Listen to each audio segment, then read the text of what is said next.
যদি আমার জন্য কিছুই ফিল না হয় তাহলে আমার লাইফে এসে শুধু শুধু আমাকে কনফিউজ করছো কেন? কি পেয়েছো আমাকে?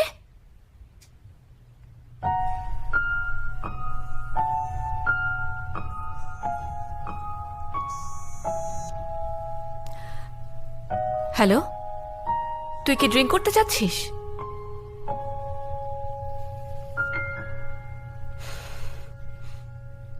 ঠিক আছে, তুই থাক, আমি এখনই আসছি।